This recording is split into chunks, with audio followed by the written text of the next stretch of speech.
தேவனுக்கே மகிமை. பொருள் ஆசையை குறித்து எச்சரிக்கையாயிருங்கள்.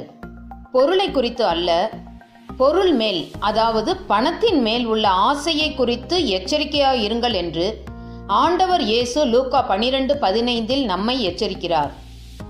போதும் என்ற மனதுடனே கூடிய தேவ பக்தியே மிகுந்த ஆதாயம். இந்த உலகத்திலே நாம் ஒன்றும் கொண்டு வந்ததும் இல்லை, இதிலிருந்து நாம் ஒன்றும் கொண்டு போவதும் இல்லை என்பது நிச்சயம்.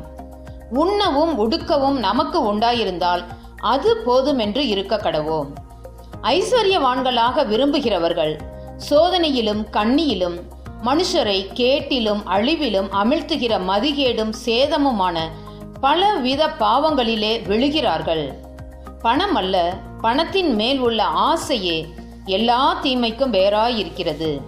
சிலர் அதை விரும்பி ஆண்டவர் இயேசு கூட தேவையில்லை, பணம் இருந்தால் மட்டும் போதும், எதையும் சாதித்து விடலாம் என்ற நிலைக்கு திரும்பி ஒரு கட்டத்தில் பணம் இல்லை என்கிற நிலை வரும்போது, அல்லது பணத்தால் ஒன்றும் செய்ய முடியவில்லை என்ற நிலை வரும்போது அவர்கள் அநேக வேதனைகளாலே தங்களை தாங்களே வெறுத்து மனம் நொந்து கொள்ளுகிறார்கள்.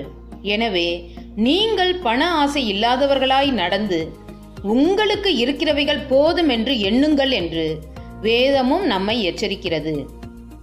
நான் உன்னை விட்டு விலகுவதுமில்லை, உன்னை கைவிடுவதுமில்லை என்று கர்த்தர் சொல்லியிருக்கிறாரே, அதனாலே நான் தைரியம் கொண்டு கர்த்தர் எனக்கு போதும், நான் பயப்பட அவசியமில்லை என்று சொல்லலாமே. ஆமேன்.